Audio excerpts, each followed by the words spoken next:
Milan dump Barcelona out of the Champions League. We were just served up not just a brilliant, romantic, energizing game. That is an all-time classic, and I'm calling it right from the start.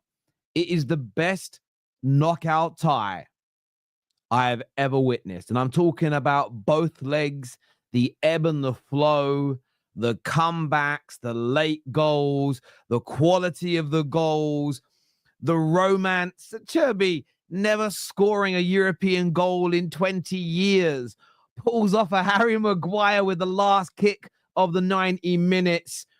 It was just fantastic. And I will say this as well, for all you youngsters, 20 years old probably and younger, maybe 25 years old and younger, this is what the 90s, this is what the noughties were like. Teams have a shape, teams have a system, but it isn't robotic. Personality, mavericks that built the game, able to express themselves, classic games being created. Tonight was a throwback and a very, very, very welcome one indeed. Phenomenal on every. I don't even know where to start in terms of breaking it down. It was a thing of sumptuous beauty, absolutely splendid, a delightful medley of footballing excellence with a lovely bit of romance for seasoning. That was beautiful. Both teams should hold their heads up high because they have served up an all-time classic. In 10 years, in 20 years, in 30 years, in 40 years, in 100 years. In 100 years, this game will be getting discussed. This match will be reviewed. Kids will watch it on YouTube. They won't maybe not watch the whole 90 minutes, but they're going to watch good 20 extended highlights and just be blown away by the sheer cacophony of noise that was generated at one of the greatest stadiums to exist, the San Siro. Well done to Inter Milan on making it through to the final. Commiserations to Barcelona. No hate from me tonight. No even dunking on anybody. Just, it wasn't even a game where anybody was that bad. And I saw a few people tweeting in the match, oh, I saw this mistake out of possession and, oh, they shouldn't have committed a man forward there. Listen, this was top-class football. If you don't like it, you're watching the wrong sport, brother. That was sensational. I am just buzzing. Absolutely buzzing. Just literally, I went from, obviously I'm a neutral, but 1 minute I'm Inter, the next minute I'm Barca, the next minute I'm Inter. I didn't know who I wanted to win tonight, and that is what it did. But Barca dumped out. Inter win the 7-goal thriller. Just sensational. Absolutely sensational. And Don's spot on. Dumfries was class in both legs. And I'm going to, at some point, this is why we have the audience. This is why we do these things. I'm not going to remember everything. I'm basically high right now. I don't do drugs of any sort, really. I barely take headache tablets when I don't feel well. But I'm buzzing right now. I am smacked off my nut on football. Honest to God. I am smacked off my nut on football. It was crazy. And look, when I think about the players over the course of this tie, if you look at Barcelona, Rafinha, Ballon d'Or candidate, thought he got the winner. It was brilliant. Yamal tonight didn't get, he may have got an assist in the game. I don't know. I don't think he did. But Yamal tonight was just, he didn't get a goal or an assist, but he was brilliant. In the first leg, he was absolutely world-class. Rafinha, we've already mentioned. Pedri in both games, he's on the losing side, but he was absolutely out of this world. It's the first time I've seen a goalkeeper concede 7 goals in a tie, and I don't even think Szczesny played badly. You look at Inter, and Dumfries, as Don has mentioned already, Bastoni, Sherby, I thought were just out of this world. Sommer in goal. The save to stop it being 4-4 from Yamal, bending it into the top corner as an example. The save to stop it going 2-2, by the way, as well. Like, he was out of this world. I thought Thuram played very well in these legs. Lautaro Martínez had one fucking leg, got the goal, won the penalty. I'm going to be forgetting about people. The match winner, Frattesi, the most Italian of Italian names ever. 2 games running, clutch goals, legacy-defining goals these are. If they go on to win it, the man is a hero at Inter Milan forever, to epic proportions. So many players have stood out, made themselves be counted, delivered, given us such joy. And yeah, I'm so happy that I got to witness that. So happy that I got to witness that. It was absolutely brilliant. And in terms of breaking the game down, where genuinely, where do you start? Where do you start tonight? I was sitting here rubbing my hands together at halftime, and I was like, Jesus Christ, my prediction at the end of last week's game was almost perfect. I saw at the end of the first 90 minutes, Inter Milan worked out the high line properly. And I quoted the fight between Deontay Wilder and Tyson Fury, the 3 fights they had. In the second fight, Fury blew Deontay Wilder away. And when he spoke afterwards, he said that in the last minute of the 12th round, he found a weakness. So he started the second fight off the way he ended the last minute of the 12th round. And Inter Milan did that today. Compact, hard to break down, pressed like animals, and exploited the high line. And for me, it looked like men v boys. Inzaghi absolutely out-coaching Flick in that opening 45 minutes, and they scored a lovely goal by catching Alma in possession and exploiting the spaces with the high line pushing up. They won a penalty in a similar way, and I do think it was a penalty. Yes, Lautaro Martínez puts his body across the defender, but he's allowed to do that to protect the ball. The defender goes down, goes through his foot to get the ball, stonewall penalty, and Inter Milan were cruising. Inter Milan were through. They were 2-0 up. Barcelona weren't laying a glove, and they just, it was over for me. At halftime, I sat there and thought, yeah, they'll see this through now. Inter, too strong, too intelligent. Second half began, and Barcelona, it was like they took a shot of vibranium into their veins, and they came out and they pressed like machines. It's ended up being their undoing in this game, by the way, and I'll explain why. They came out like demons, and they pressed and they hurried into Milan, and Inter couldn't cope. And it shook Inter. Inter started to bottle the affair. Inter started to hurry their passes. They weren't able to penetrate and break the backline anymore because they were hurried and they were stressed in possession, which it destroyed their press-resistant nature you saw in the beginning of the first half. It damaged their ability to distribute the ball. And when winning it, Barca did something that was very old school in football, but I love to see it. They just got the ball, they worked it into an area wide, and they just whipped it into the box. And it was causing problem after problem after problem. And it was 2-2 before you knew it. And Inter Milan looked stunned, and they didn't know how to respond. Then, though, in the game, and by the way, both goals to equalize were excellent and well-worked goals. The Eric Garcia strike was just out of this world. A great cross for Almo on his head, and it's 2-2. And you thought, oh, no, Barca will go through now. Then you started to see something interesting. Barca's legs started to go, and that's because they just threw the kitchen sink at it. The legs were starting to go, and Inter started to come more into the game. And I thought, okay, well, we've got a lovely little bit of dichotomy again. This is going to be an amazing end. And then a nice worked move. The ball ends up with Rafinha. 87 minutes on the clock. Bang. Bottom corner. Very clever from Torres to get out the way. I think it was Ferran Torres. It gets out the way. Barcelona are through. First time in 180 minutes that they'd led at any point. And you're thinking, I feel a bit sorry for for Inter at that point. But at the same time, it was a massive collapse. You've got to give credit to Barcelona's energy, their press, their finishing. They blew Inter away in the second half. But I felt that once that second goal went in, Inter played within themselves. And then what happened was amazing. Barcelona thought they'd won it. And as they thought they'd won it, you saw the energy that they had used to get to that point. It went. They relaxed, they let it go.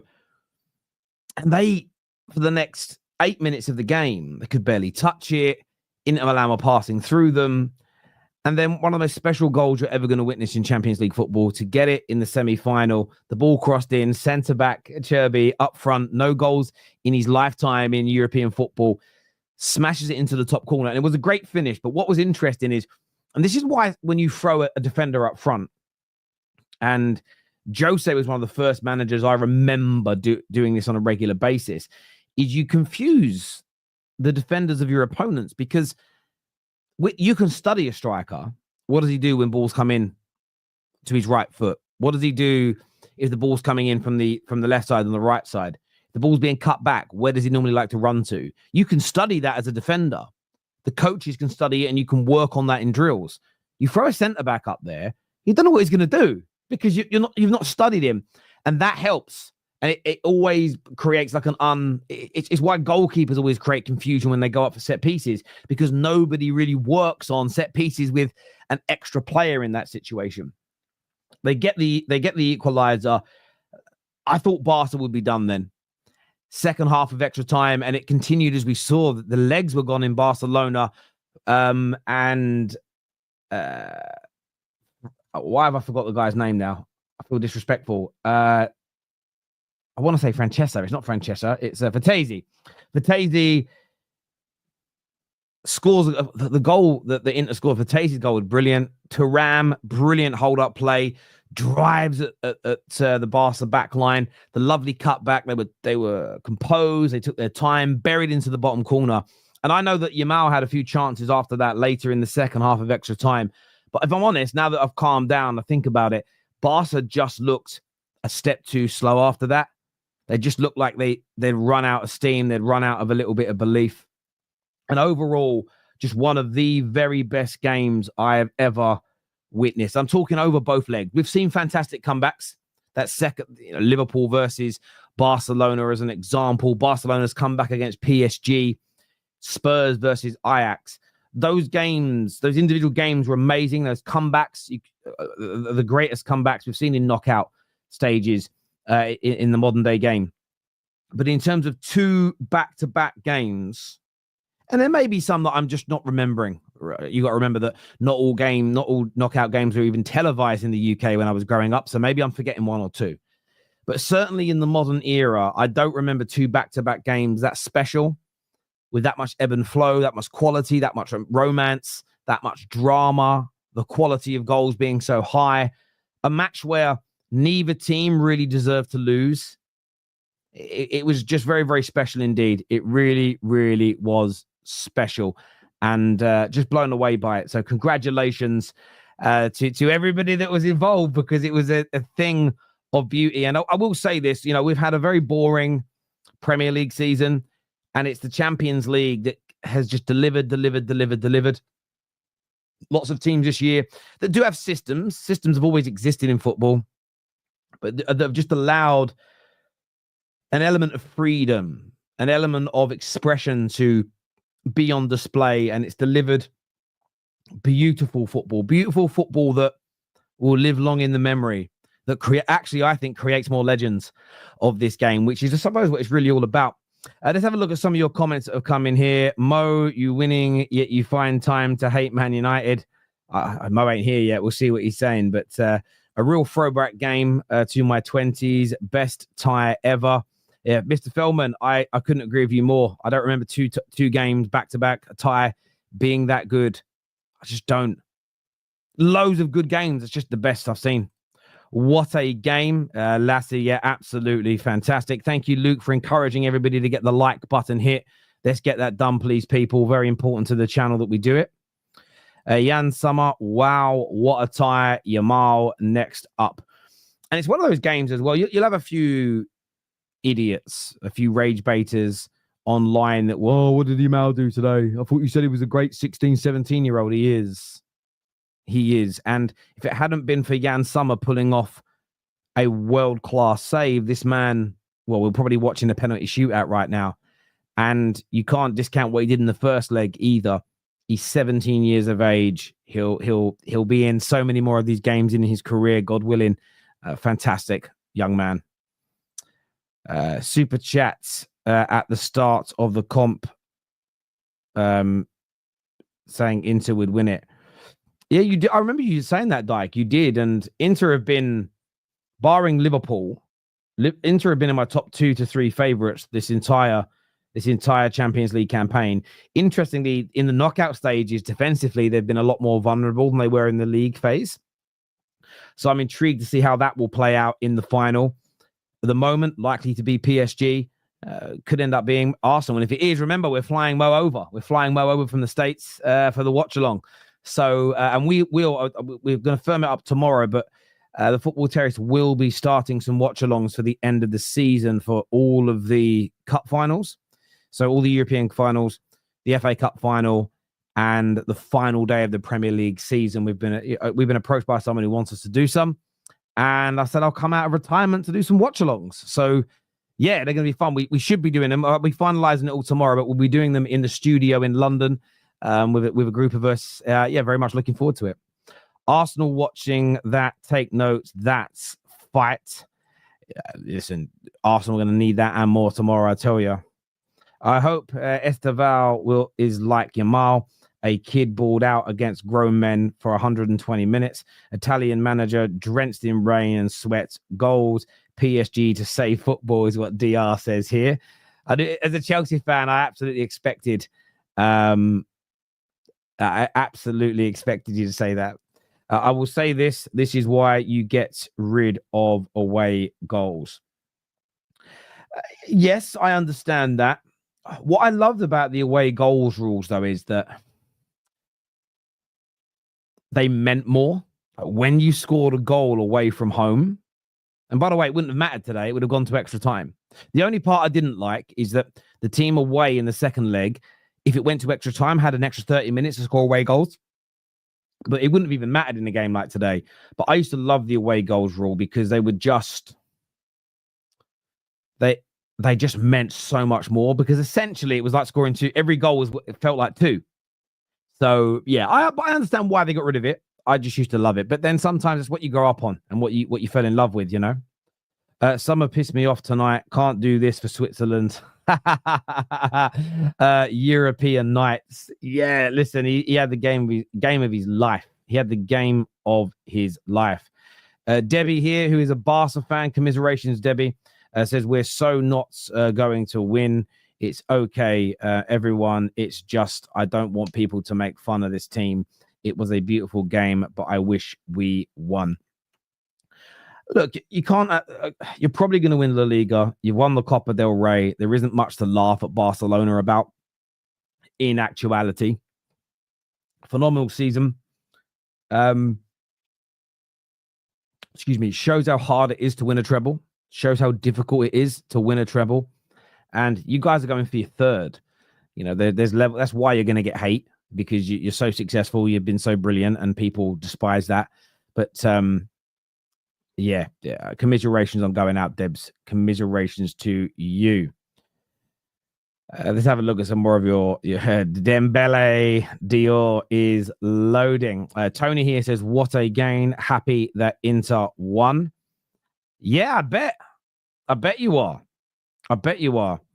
Inter were very lucky. Eric Garcia missing a sitter and Yamal hitting the post to put them 4-2 up. Yamal hit the post. Why don't I remember Yamal hitting the post? Maybe I went to the bathroom when that happened. But look, listen, you can make that argument if you forget everything that came before those moments. So, for instance, it depends on what you consider luck to be. So if it's lucky that Garcia misplaced a shot that he should be scoring, you have to also agree, Marcelo, that when Inter had the chance to play Thuram in or Martinez in the first half because the high line was exposed, but the midfielder messed up the pass, by your definition, that has to also be lucky. So if we give you your wish, which is Garcia scoring that chance and Yamal scoring, all those misplaced passes, by the same logic, would have gone through, and Inter would have had 3 or 4 or 5 more one-on-one chances and could have put the game to bed. So I don't think it's about luck per se. I don't think Inter are lucky. You know, you can just apply that logic to all games, and then every win's lucky. You know, you're well lucky today that your players took their chances. Are we going to take football that far? I don't think it was luck, personally, my friend. I don't think it was luck. Love football is the only time when someone else's pain is acceptable to laugh at. Young Steven says, please answer my question. What question was that, Steven? Ask it again for me. Mo was buzzing. What a couple of legs. What a brilliant performance. I had Mo's watch along on, and it goes, have you guys ever seen that video, that famous viral video? Is here in the UK. A young kid drives around a corner and he comes off, he crashes his bike, he falls off his bike and he hits the guy that's fixing his car, and the guy bangs his head. And the guy's shouting, why are you so fast? Why are you so fast? Mo turns into this guy. Like, it sounds so similar. Like, Mo, when he gets angry, he doesn't even sound like Mo. He sounds like a completely different person. I had a friend, actually. He was part of Team GB Kickboxing. His name was Alex Grimmer. And he was originally from South Africa. But his accent was, you could barely hear his accent until he got angry. And then it was like a different human being came out. It was, and that's Mo just, he was killing me on his watch along, man. He was absolutely killing it today. He really, really was. He really, really was. A lot of you are saying, his voice that changes. City won their first Champions League and first treble against Inter. PSG to do the same. Oil clubs hand in hand will played well played Barcelona, but PSG and Arsenal need to save football. Why don't you want Inter to win? I'm Zane. You're not allowed to want them to. You don't have to want them to win, but I want to know why you don't want them to. I'd like to know why. Right, I'm going to share the link out for you guys to call in and have your say as well. I know a lot of people will want to speak about tonight's game. Be good to hear from some of you all. Let's just put that in there now. My word, what a game that was. Oh, I feel like I've only just calmed down. It's been crazy though, this last few weeks. It's been so much football. I was sitting there, like, I haven't played FIFA in like 3 or 4 weeks. I have to get practicing again. And it's mainly because there's been so much football. Sorry, my back's killing me. And I've been training more and exercising more rather than playing computer games. But there we go. Inzaghi is a genius. That's really interesting. Inzaghi has gone, from Mo's perspective, and I will speak to you in a minute. Inzaghi's got like one kick. And this is why sometimes when you're calm, forget what you say when you're crazy and emotions are up. Inzaghi was 30 seconds and one kick from a Cherby away from fans saying sack him, to now saying, well, he's a game away from a statue. I love football. I love football. I really, really do. All right, we've got Strasbourg Steve coming on. Of course, we've got Judge Mo backstage. He's going to come on and have his say as well. Robert, the link, I put the link into the live chat. I pinned it onto the live chat so you can jump on and have your say. We'll be taking calls later in the show. So sit backstage for us and we will get you on. But Mo is here with us. We've got Strasbourg Steve. Mo. What a game. Bro, I have to say that I wish this joy, like anyone, the people that I like, that I love, I wish that people feel this joy. It was a roller coaster of an emotion. We conceded 3 at home, but they conceded 4, which shows you that Hansi Flick is doing his best Ange impression. Literally his best Ange impression, to be honest. Hansi Flick. Bring on Arsenal so Terry can fly me to England so we can do the watch along in the studio. I'm doing a watch along tomorrow for Arsenal and I'm saying in the watch along, let's go Arsenal. We can do it. Absolutely brilliant. As you said, Inzaghi, to be honest with you, he coached the game the second half completely wrong. How are you 2-0 up and you absolutely like bottle it like this to 3-2 at the end of the game? And it's not about the legs, it's about like coaching the game wrong. But the players stepped up. That's what Champions League is about, like a player stepping up. Someone like Acerbi, who's like 40 years old, is stepping up, scoring the equalizer in the dying moments. And listen, we scored a brilliant goal. We created a lot of chances. Jan Sommer is clutch. We gave you Onana and we had Jan Sommer. You wish you had Jan Sommer. which is look at the difference between the two goalkeepers. Sommer is phenomenal. Onana was good for Inter when he reached the final. 2 years later, we replace Onana and we reach another Champions League final. This Barcelona team is amazing. Lamine Yamal is ridiculous. He's a ridiculous football player. He's absolutely out of this world. We literally be like one of the best youngster, if not the best youngster in the history of the sport. Since I watched the sport, I have to say that listen, now we have to go and do it in the final. Now we have to go and do it in the final. Now this is it. This looked like a final. This looked like a World Cup final. To be honest, this looked like a World Cup final. They should have given the trophy to someone. With all due respect to Arsenal or PSG, whoever is going to reach the final need to lose, because you cannot just win 7-6 and not win the title. To be honest, will not win the Champions League. This is absolutely great. Listen, all I have to say is that Lamine Yamal is phenomenal, but also Dumfries stepping up today. He's improved massively. He absolutely cooked today. We could have had a lot of chances if we played the right ball behind their high line. Listen, like all I have to say is that they tried everything, but our team came clutch.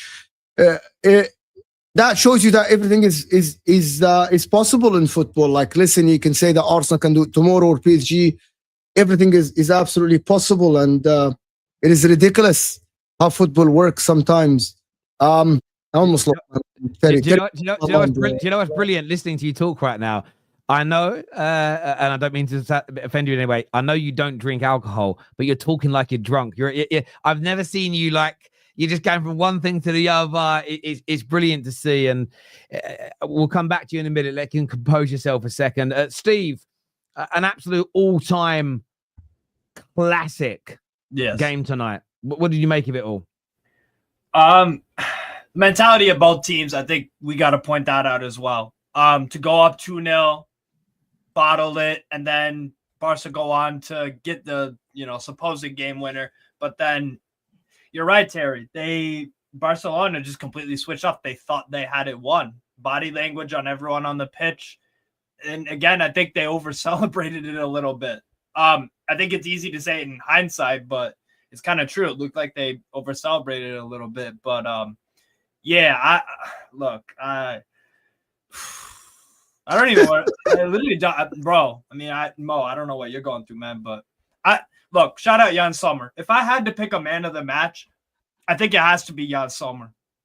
I think it would have to be for me, because without some of those saves he made, I don't think Inter advanced, quite frankly. But then again, Inter might have just gone down and scored, because that's just kind of over the two legs. This is what it was. Like, neither team seemed bothered when they conceded. It's crazy, man.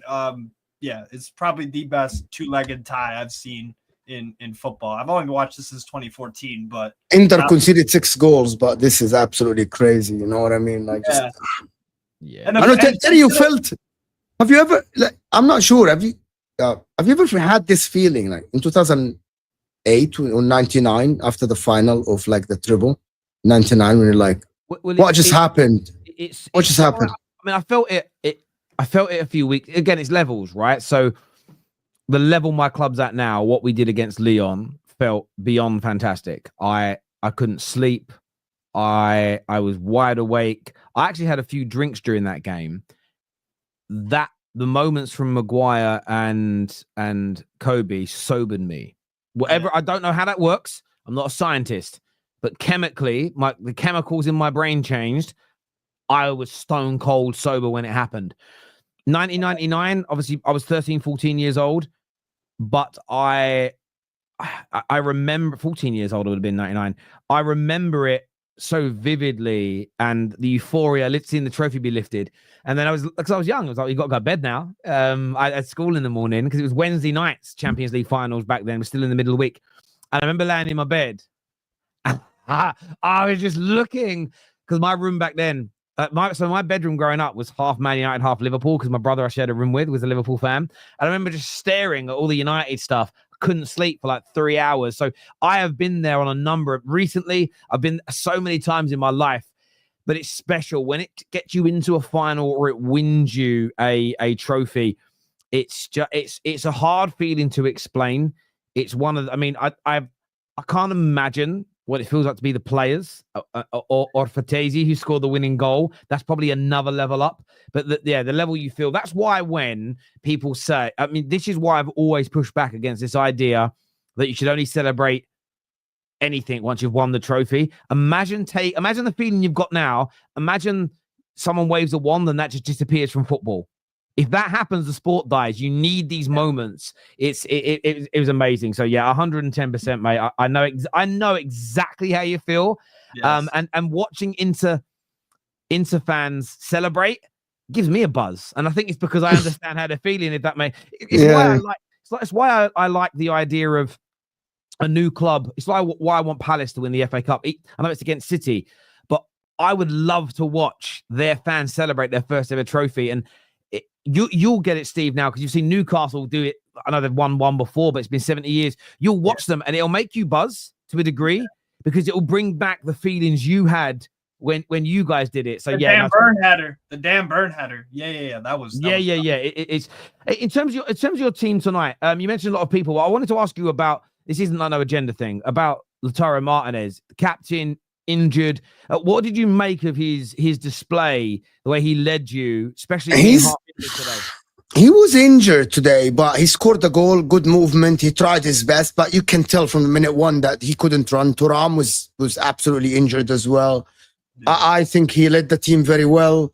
I thought that he absolutely played well. They gave everything on the. I can't fault anybody on the pitch in terms of effort. I could just fault maybe performances. I expected a little bit better. But Lautaro Martínez today, he led the team on the pitch. When he was subbed off, Taremi did well.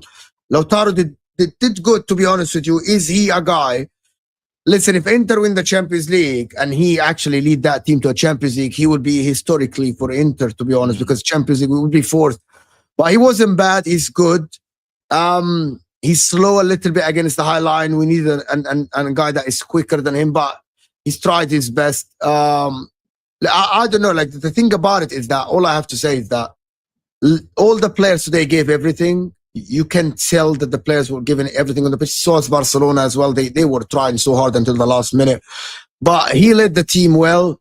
Team collapsed a little bit in the second half. I put that on the manager, to be honest. How do you start the second half and you collapse like this? Is absolutely ridiculous. But I thought the game, I was nervous, but a lot of people thought that the game is in the bag. But the game was not in the bag. And that's the beauty of Champions League, of course. There is, to be honest with you, the one on the pitch that actually was leading the team was at Cherby, the older guy on the pitch. He was actually, some players are just different. More symbolized every Egyptian Ahwa fan. If you guys don't know Ahwa, it's the coffee shop that only men sit on. You guys don't have this in England. No, it's illegal in England. Women are allowed to sit, but they won't sit there. It's really low quality. We used to have things in England like that. They just don't really. We used to have these things called working man's clubs, where the working men would go to. They were great. I used to go to my dad when I was a kid. Loved them places, man. I should bring them back. Sully says, I swear Mo hates United more than Milan. Let it be. He hasn't mentioned Man United. What are you talking about? Mentioned Man United. This here says, Internationale stands for the brothers of the world. This is who they are. So this is who they are. Win with honor and humbleness. Inter is more than successful. It is a family. Look at how it came from Milan. Big up Terry. Respect Inter people. All I have to tell you is that I'm not humble today against Barcelona, to be honest with you. 2010 today, I'm not humble. This team, I'm mentioning it. I don't like Barcelona. Probably if I a little bit dislike Man United, there are levels to this. Barcelona with Juventus are the teams that I dislike the most in the world. I love at least I love their players. I love Yamal, Rafinha, Pedri, De Jong, the great players, Lewandowski. But in terms of to be honest with you, the club, I'm not humble today. We literally beat the best youngsters we've ever seen in our life. We beat a triple winning manager. I'm not humble today. Barcelona can eat humble pie. He can. They can. They thought they won the game. They were arrogant. Yeah. They're always arrogant. Their fans are always arrogant. Barcelona are not a humble team. I'm not meeting that with humbleness. They're absolutely annoying. The fans are annoying. Again, they live off one player. It was Ronaldinho, then it was Messi, now it's Lamine Yamal. You live off Lamine Yamal. That's it. And with all due respect to everyone, without Lamine Yamal today, we know that Barcelona, we're going to be beaten. He is the guy for them, 17 years old. They're a team that is relying on one player. Lamine Yamal today, Rafinha had a good season, but we know, we watched the game today. Rafinha couldn't do anything. It was Lamine Yamal. And that covered up the bad performance. Dumfries was unbelievable, man. Yeah, like him unlocked. Like Barcelona. I'm not sure about. I don't like, but I know you don't because of what they did in 2012 and 2009. I dislike. Do you know what it is with Barcelona? I like the way they're playing football at the moment. I think them beating me in 2 finals bothered me, but we spoke about this a lot, and it's why tonight was so brilliant. Last year's semi-finals and finals, we all spoke about it on the terrace as well. We loved them. I feel the way Barca went with Pep's football, I understood and respect how amazing the football was, and it was more mathematical and sort of more about physics and maths than it was sport to a degree. It was so well put together that they dominated the ball, they dominated teams. They'd go 1-0 up, 2-0 up, and no one could touch the ball.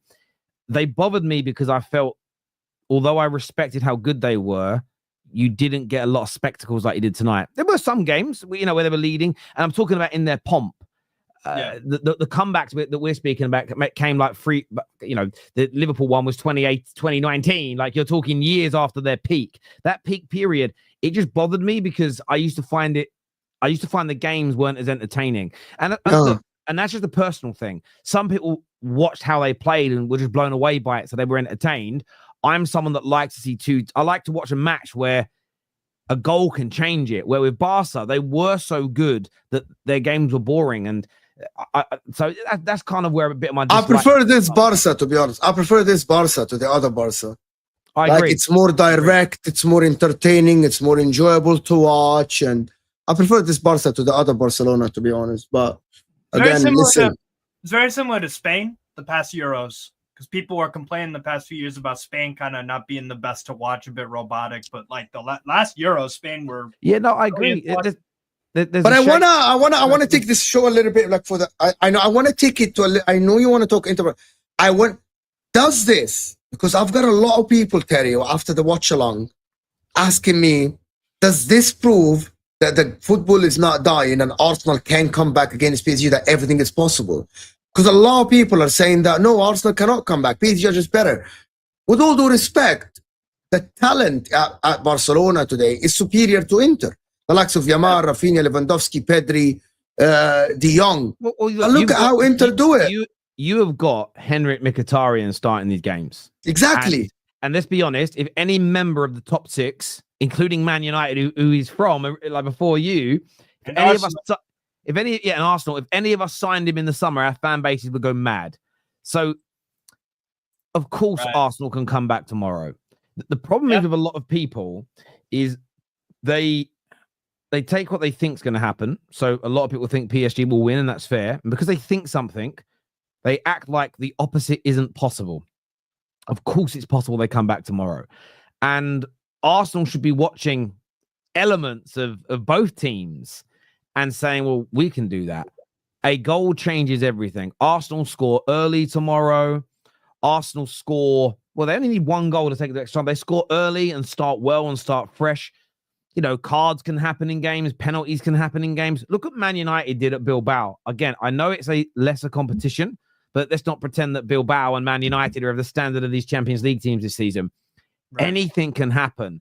And tonight should be an inspiration to teams in this next 2 days, Arsenal being one of them, Bodo Glimt being one, and Bilbao, that miracles can happen. At the end of the day, if someone told, forget the first result in the Man United Bilbao game, if someone said to you, do you think it's possible that Bilbao win 3-0 at Old Trafford a week ago, what would you'd have said? Yes. So it can happen. Bodo Glimt's home record is where it is. Arsenal can beat Paris Saint-Germain. If they concede a goal, that crowd has got a tendency to get a little bit nervous, get a little bit edgy, because the amount of time they've thrown games away before. It's possible. And Arsenal need to go out and do what Inter did in that first half, what Inter did when you went 3-2 down, it's pull yourselves together, get your foot on the ball, play with some authority, and look, anything is plausible. Anything is plausible because I don't think anybody when your game kick. This is how you know anything's possible. What prick predicted 7-6? Who predicted 7-6 as the final scoreline? You probably find I would love to get the data from the betting companies. How many people over 2 legs said this would be the scoreline? Probably less than 0.5%. So the idea that Arsenal can't come back, tonight's scoreline proves that anything is possible in the game. Let's do some of these super chats here, boys. This says, if Arsenal beat PSG, then for the first time in Champions League history, maybe a team will have faced 2 group stage opponents in the semis and finals. I don't understand what is that. Yeah. Well, that's because they played. But that's a new format. But that's a new format. It's a new format. No, I agree. That's why. That's exactly why. Inter's 4th Champions League, overtaking Man United in the all-time rankings. Yeah, look, I don't want Inter to win it. I'm going to congratulate them. I'm going to congratulate them tonight for what they've done. But whether they're playing Arsenal or whether they're playing PSG, I will want the opponents to beat them because I love this energy, bro. I love this energy. This is what football is about. This is, do you know what people don't understand? But do you know what people don't? This is what people never understand. When I wanted Arsenal to win the last couple of Premier Leagues, because you're an Arsenal fanboy. No, because I didn't want City doing a treble. I didn't want City doing a 4-peat, and of course, I didn't want Liverpool equaling 20. My wanting Arsenal to achieve these things has nothing to do with me wanting Arsenal to win. It's about my club's legacy. The fact people ignore that is proper weird to me. But if PSG go through, I'm from Paris. Do you know what I mean? If Arsenal are in that final, I will be cheering for the Gunners to stop you. Yes, it would be another English team with the Champions League, but they're still 2 behind me. You have a treble, you have 3, you have 20 league titles. They're not even in contention with you. Exactly. No, I agree completely. This here from Sasko says, this game reminds me of the movie The Longest Yard, when Chris Rock told Adam Sandler, hey, man, we need some brothers to win you. We need some speed. Yo, that's why they lost. In fairness, KJ messaged me. He does this a lot, KJ, during games. Bruv, it was talking about Thuram. He goes, see that PMP? That's what we needed the Man United team. And we always laugh because we just lack it. We're so slow in that regard. Dumfries, another one. Dumfries. And the PMP, I was watching Barca tonight, though, and I did think to myself, the way that they get exposed, if Real Madrid, what's Real Madrid next season with Alonso? They'll be better structured out of possession. If Flick's playing with that high line, the El Clasico games are going to be very different next season with a manager like Alonso taking care of Real Madrid. Because the one thing, there's only really one speed merchant in this whole Inter team, and that's Dumfries. Thuram's quick, but he's not electric. Martinez isn't fast. Can you imagine a strong structure, but with Vinicius Jr., Rodrigo, and Mbappe being played in? Real Madrid really should be exploiting that high line because Inter Milan did tonight, and they could have done a better job. And yeah, look, it's listen, that's the way Flick plays though. It's very high risk, high reward. I'm a Milan fan, Terry, and no way I want Inter to win their 4th Champions League, and United fans shouldn't also want Inter to pass your European legacy. PSG is the best option. Yeah, absolutely. I've said it since we got the semi-finalists. I want PSG to win it from this point, but I definitely didn't want Barca or Inter to win it. So there we go. Mo, your team won, and you're thinking about United. Is what Joshua did. I am not. You guys mentioned it. Someone mentioned it. Yeah. I am not. A super chatter mentioned it. I didn't even mention Man United, Joshua. I hear you. Does this hurt Barca's players' chances to win the Ballon d'Or? 100%, without a shadow of a doubt. Without a shadow of a doubt. And it's definitely hurt them. No, it's gonna be like now. Salah is there. He won the league. Barcelona won the league, won the cup. Nobody cares about the cup. They didn't win the Champions League. I think so, man. Dembele. If they win it, Dembele. Question. Which teams from Europe are at the World Club Cup? Chelsea, Man City, Inter, Paris Saint-Germain. Okay. The reason why I bring that up is No, don't say that. No. I'm going to say it. That a player that does well in that, a player that I don't know what you expect me not to say. Let's not pretend that FIFA and the sponsors of that competition are not pumping billions at it. They are. Any player, say Dembele, say PSG go on to win this and Dembele kills it, and then PSG go to the World Club Championship and kills it. You know that FIFA are going to be throwing so much PR at this tournament. There's going to be journalists paid to prop this tournament up and give it the big one. They may pick a player, even if they haven't won the Champions League, they may pick a player that does well in that tournament, as long as they've had a good league campaign that can still go on and grab a Ballon d'Or. That's going to hold a lot of weight. Maybe not with us as fans, but remember who votes for the Ballon d'Or? Journalists. Who's going to be paying journalists a lot of money this summer to say this competition is amazing? FIFA. So can I tell you something? Do not be surprised. What if Chelsea win it and Cole Palmer is having a world-class tournament? Well, they've not had a great league campaign, but you get my point, right? So someone like Dembele might win the Champions League and people go, I still think that this player's been better and this player's been better. He goes to that in the summer, scores 7 or 8 goals and PSG win it. You just know FIFA are going to push because what FIFA would like to say, even though they have the FIFA Best Awards and I know that they're in competition with the Ballon d'Or, is a player that lit up our tournament. It tipped him over the edge to win a Ballon d'Or. More of your clubs should want to play here. It can help you win Ballon d'Ors. That is what they're going to push, 100%.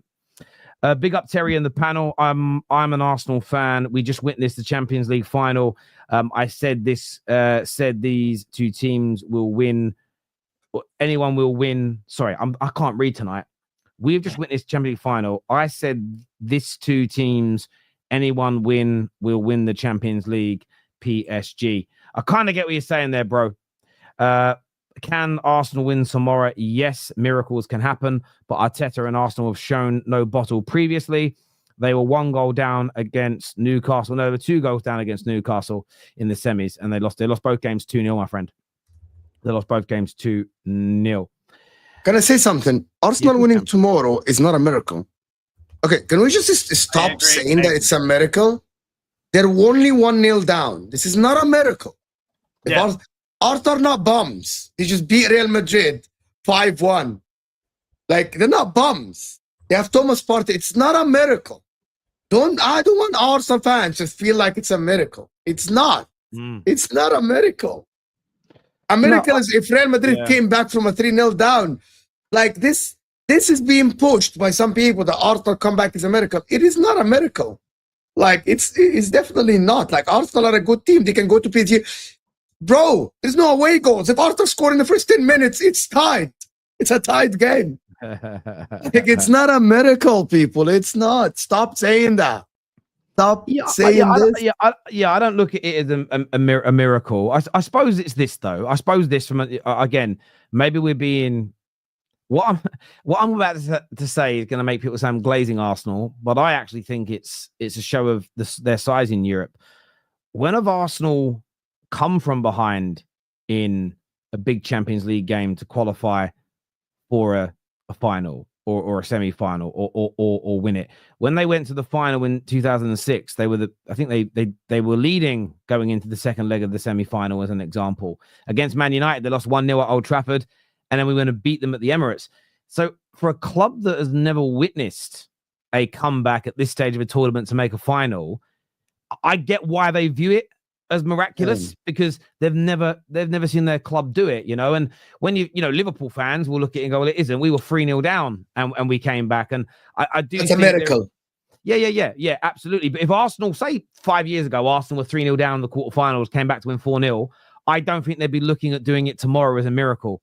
I think they would I think they would say we've done it before, we can do it again. So I think often it depends upon what you've achieved, and it's only, if you remember it, in 70 years of Champions League football, this is only the 3rd semi-final they've been in. This isn't what? It's only their 3rd semi-final. I'm not digging Arsenal. Wow, I'm just saying that this is what I find ironic, right? We ask Arsenal to act like they've got like a big club and they never won it. When they say it's going to take a miracle to win it, no, it isn't. Loads of teams have done this. So are they part of the elite group or are they on the outside? I think we have to be consistent with how we criticize them. Let's take a few calls, though. First on the show, Sean, are you there? I saw your camera on before. Is your camera coming back on, Sean? I don't know if his camera's coming back on. Turn on your camera, people. Sean's camera. We're going to go to Ram first of all. What are you saying, Ram? Hi. Yeah, I think someone that was left. Can you hear me properly? Yeah, perfect, brother. Okay. Like Barella was so good in decision making, and you have I think he gets sometimes goes underappreciated. You see his control near the Inter's box to do short passes just outside the box. That's under pressure from Barcelona. That's not a small thing. Like not a lot of people can do that. And then it's like I feel like the whole pressure of Inter Milan's team is on this guy to get the ball out from the middle. And okay, like Dumfries is very good with his physicality and stuff, and he can go and chase the ball. But like imagine it's for me, I'm a Spurs fan. It's similar to how Modric was doing stuff or Eriksen used to do stuff, and kinds of resembles that. So that was. You make a great point, Ram. What happens with players like Barella is had that great volley he took went in, his whole performance would be getting spoken about. But he does a lot of work, which is not sexy, but is important for the team. And players like that, especially from English fans, and I don't mean English by nationality, people that primarily watch Premier League football, we've rarely appreciated people like that. It's why midfielders like Thiago Alcantara, the likes of Paul Scholes, it's like these players are respected, but they never got the same adulation as someone that was a bit more crash bang wallop, scoring screamers, putting in big tackles and stuff like that. These players have always been a little bit, Michael Carrick. Whenever I used to go home and away European games watching United.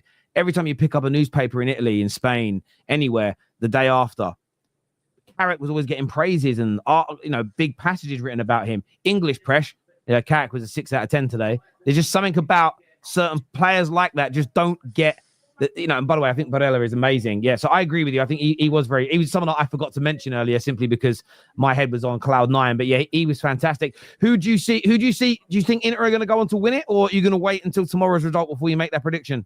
I think Inter will win it. I think people are disregarding Arsenal. Even though I'm a Spurs fan, I think PSG are really vulnerable to set pieces, and that's a very strong point for Arsenal. Both the centre backs, I think Marquinhos and Pacho are Marquinhos is good, but their whole back line is not so good at physicality in terms of comparing to Arsenal. I think if they just focus, I don't really see Arsenal building up and attacking and doing something. They don't have a striker. Too much work for Saka. Yeah. I think if they just focus on set pieces, they can get a win, I think.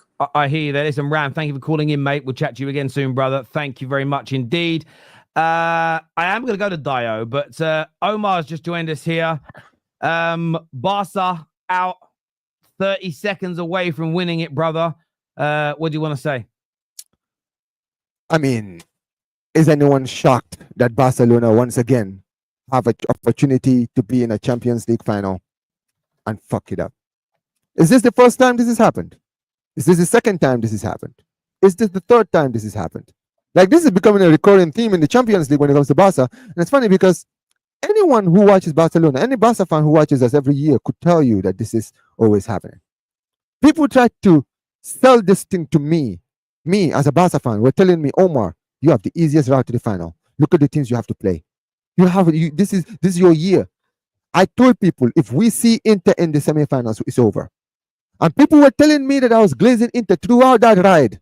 It's funny how all the people who were telling me I was glazing Inter, where are they at? For some reason, they've all gone missing. Look, first of all, I just want to say congrats to Inter. Inter were the better team throughout these 2 legs. Okay? They were. Inzaghi, he had a game plan. You see, this is the thing when you want to win the Champions League, Cups like the Champions League. It's not always the best team or the best squad or the team that plays the most entertaining football that wins it. It's the team that's willing to do the dirty work. It's the team that's willing to scumbag it. It's the team that even when they don't have the best squad, will find a way to get it done.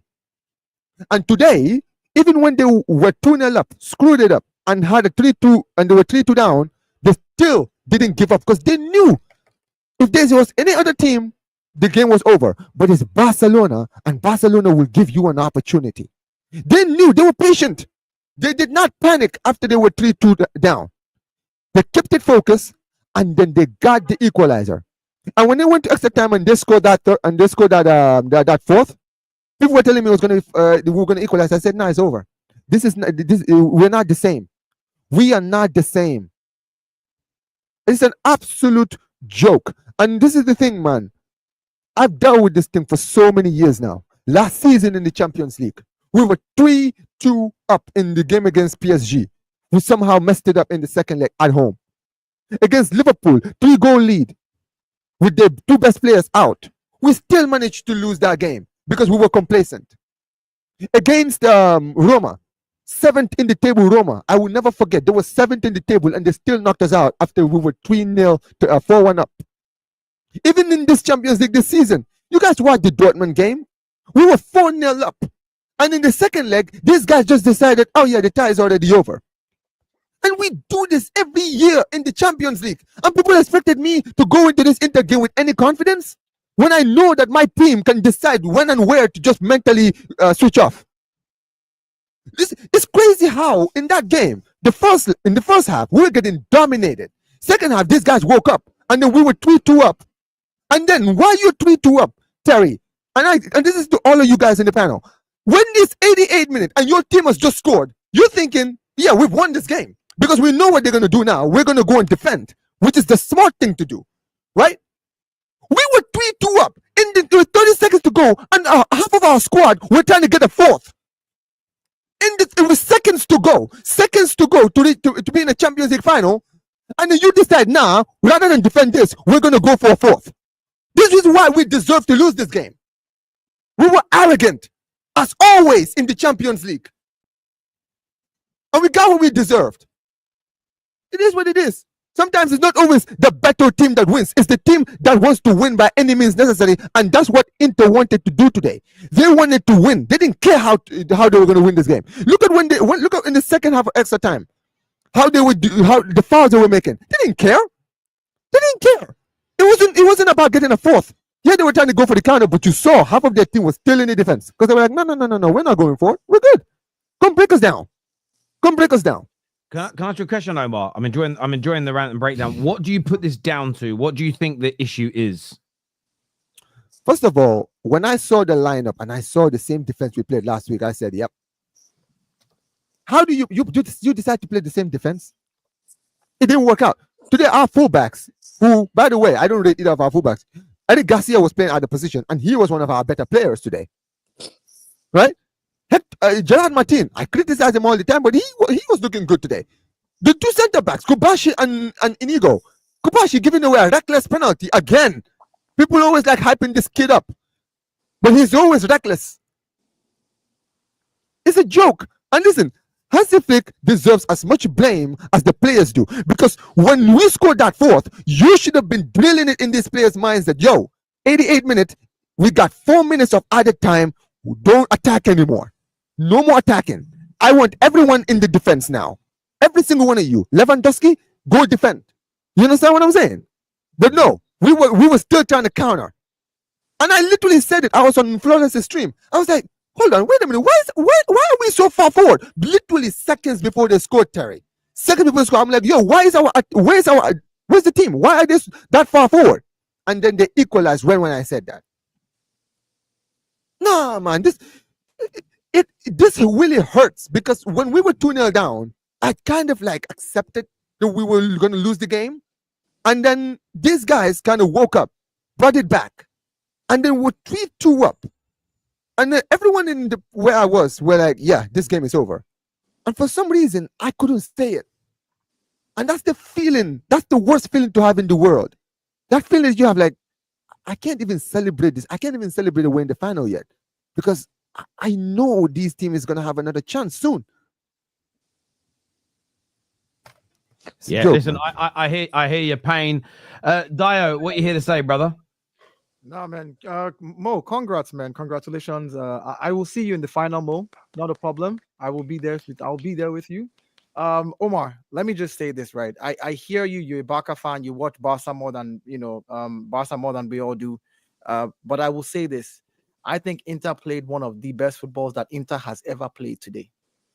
Inter themselves played one of the best games that I have ever seen. I mean, look, AC Milan, Inter Milan, back in the day, those were the clubs that we were able to watch when I was growing up.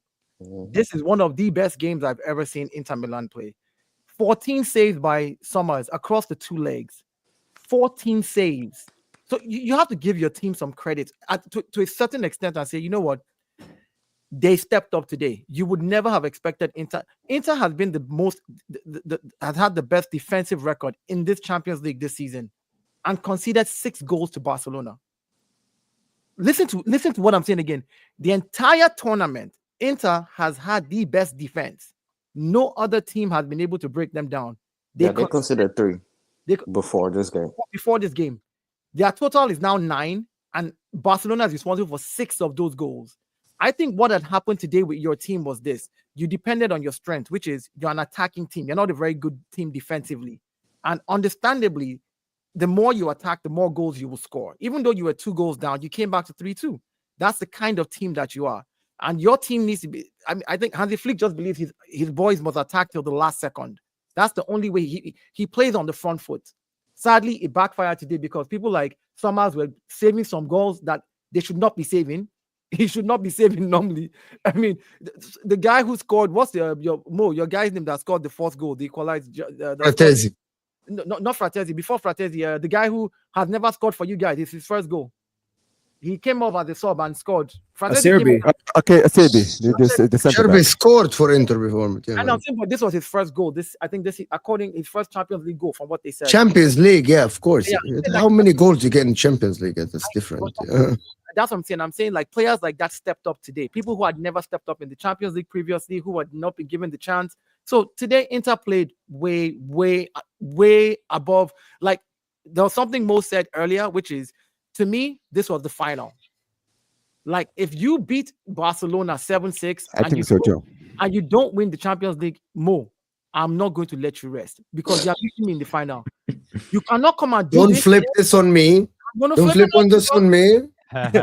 we have Mkhitaryan started as Terry at Sherby. Stop it, Mo. Stop it, I'm not gonna do this.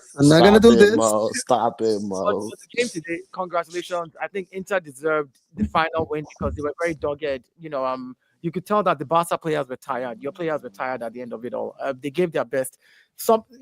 Honestly speaking, yeah, this game today, I've never seen a game like this. I've never seen. Inter is not a team that people score highly against. It just doesn't happen. When was the last time Inter conceded more than 3 goals? When I was watching this game, I can understand why Arsenal fans wanted to play Barcelona, not Inter. With Barcelona, it's clear how you just play against them. It's either we are so predictable. Like it's just you have to be like composed defensively, which Inter wasn't, and just hit that ball behind the line. That's it. That's all you have to do. You're bound to get chances. Can I say something now to you? Judgment, I'll tell you this now. I think if we had played Arsenal, we had a better chance of beating Arsenal than beating Inter. No, that's a lie. No, hold on. Let me finish. Let me finish. You will not know. Let me finish. Can I please finish my point before you guys go off? The point I'm making is this. Yes, Arsenal are more defensively sound. I get it. They're defensively sound as well. Here's the thing, right? The thing with Inter is, when it comes to Inter, they don't mind being the scumbags in the game. And that's what they did. With Arsenal are going to try to go forward when they play against us. They're going to try to attack us like they did against Real Madrid. And the thing with Barca is, whichever team you are, that's not how you want to play against Barca, because that's how you get exposed. You see Madrid this season, that's how they've always wanted to play against us. They wanted to play tooth and nail against us, and that's why they've been getting battered every time they've played us. You understand what I'm saying? So right? Barcelona lost Inter Milan understood that they were not the better team in this game, and they said, all right, we're going to set up the way we set up, try to hit them on the counter, and it worked to a treat today. Omar, can I say something real quick? Let me say something real quick to Omar. Just hold on. Omar, your statement right now about this current Arsenal team is not true. Because in the last year, everybody has said Arsenal is a dark art. Arsenal is just a team that plays defensively. Arsenal doesn't move the ball quickly forward. They try to tiki-taka their way into the box and just find a set piece. It would have been harder for you to beat Arsenal too, because that's how we've changed from the Arsenal that attacks that you were used to 2-3 seasons ago.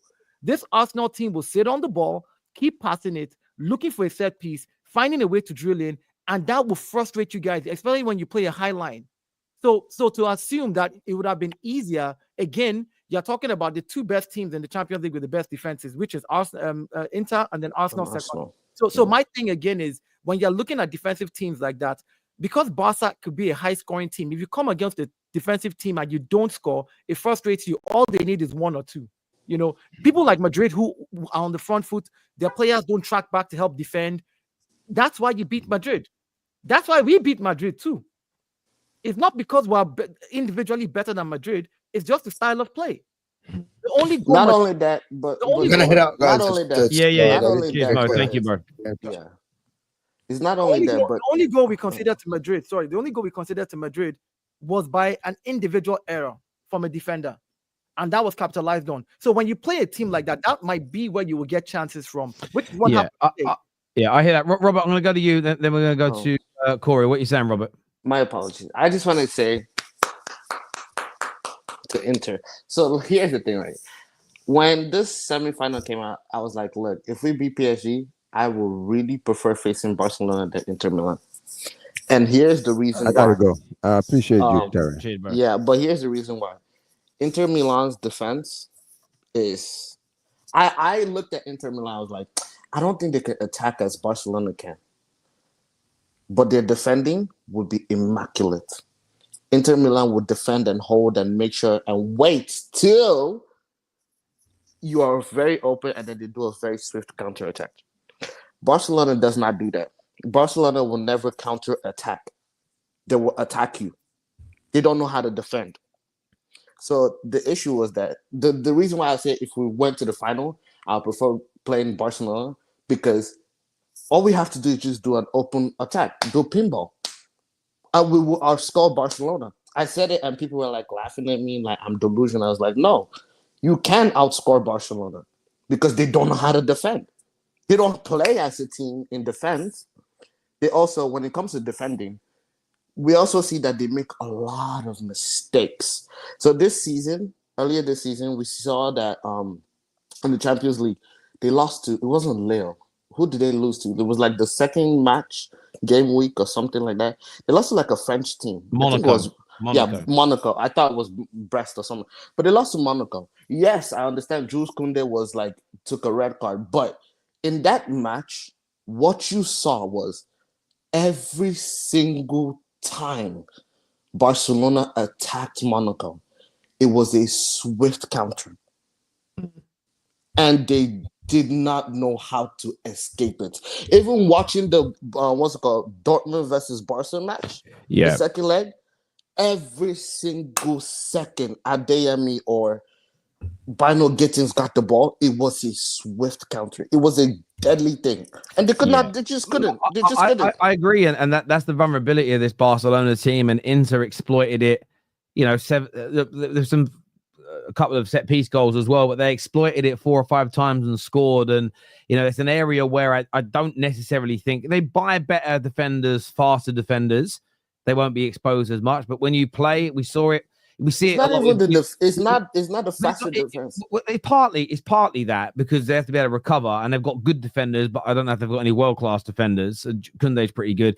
But we see it with Tottenham with Big And. When you play your line on the halfway line, if a team can stay composed on the ball and you've got fast players running in behind, you are one ball away from danger on a regular basis. And the issue that Barca have suffered in the Champions League is that there are, barring Real, I know there's some good teams in Spain, but barring a couple of teams in Spain, there's 5, 6, 7 teams in the Champions League that are better than everybody else in La Liga. So they're not going to be punished as much. But I hear where you're coming from there, Cory. What you here to say, bro? Listen, big up, man. I just wanted to say, first of all, that's one of the best Champions League ties I've watched for a while. For me, in terms of matches, that's probably the best game I've watched since like the World Cup final. But one person I just wanted to big up mainly was Dumfries, because I thought over both legs, I thought he was the best player, especially for Inter. I thought today, especially in that first half, when I thought Inter were absolutely on Barca's neck, I thought he was the best player in the first half and in extra time as well, and for the equalizer too. I thought he was absolutely brilliant. I thought for I thought for Barca, I think this was the main reason, like I said, I wanted to play Barca in the final, especially like from an Arsenal perspective, because chances are just bound to come with them. Like just like what you said, Terry, with the high line, like it's just bound to come if you just do your job defensively. If you just do your job defensively and on the transition, if you got good enough players there, you can definitely get at them. And I thought today, the only thing that scared me about playing Barca in the final, and for anyone else, it's just the attacking quality they got up front with Rafinha. I know Lewandowski was injured today, but I thought he was poor even when he came up. I know he's come back from injury, but him, Rafinha, Yamal, like they showed it in that second half. Like they can flip a game on their head with their attacking quality. So yeah, that's what I wanted to say, man. Yeah, but the only way to beat Barca is to just do full out attack. Literally attack them the same way they attack you. I wouldn't say that way because they got way better attackers than most teams in Europe, so they're just bound to outscore them. I think how you beat them. Do you know what you know they needed? To tell you a player that would kill this if he had the right players around him. Bruno Fernandes would ruin this Barca team. Oh yeah, for sure. Exactly. He is the master of those first-time balls and those balls around the corner. So when I say, I'm not saying with this Man United team, we've got no pace in our attack. If you put someone like a Bruno Fernandes into an opponent with 2 or 3 fast players that can beat that offside trap, Bruno is feasting, and that's their biggest weakness. Is having someone who can, and that's the one thing. If Arsenal make it to the final. They're not playing Barcelona, but if you guys would have got to the final against Barcelona, that would have been the one issue. Do you have a player that does that? Where if PSG played Barca, look at PSG's midfield and how good they are on the ball and the speed of running in. I think that could have been good. That could have been because they don't. Because PSG don't play with a crazy high line, so they're more defensively solid. But at the end of the day, it's all elementary now because they're out, and none of that's going to happen. It's going to be Inter Milan. Just last question for you two gents before we go. And I know there's a lot of people backstage. We're not taking any more callers tonight. I'm very sorry because there's like 10 of you there. We'll do some more of these on Match Reaction soon. So I apologize a lot to everyone that's waiting. I'm sorry. How are you feeling about tomorrow? Do you think you're going to do it? I'm backing the boys. I'm backing the boys, man, fully because like I seen like especially like with all the like what Big Steve said earlier this week about like the Arsenal fans going to my like I completely agreed with him like because it's just gone. It went from like all the way up here to just straight down here, and like with a second leg still to come. Because after the first leg, I was like the only positive is that it's only 1-0 because the way, especially in that first half they played, they could have easily like the fact that they didn't leave that ground with a 2-goal margin, like they could easily live back to regret that, but. In terms of tomorrow, like Timbers come back from injury, Calafiori's back. I don't know if they're gonna start straight away, but I'm backing the boys tomorrow. The only thing is that I just can't see a situation where PSG don't score at home, which means if that's the case, then that means we're gonna have to score 3 if we're gonna go through without pens. And playing pens against Donnarumma, not ideal. Not ideal. Not with them fucking long arms. What do you think, Robert? What's your prediction for tomorrow, mate?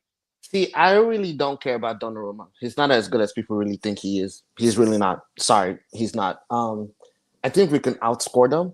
The issue here is if we really want to beat PSG, we got to play a different game for what I saw last week in the Premier League against Bournemouth.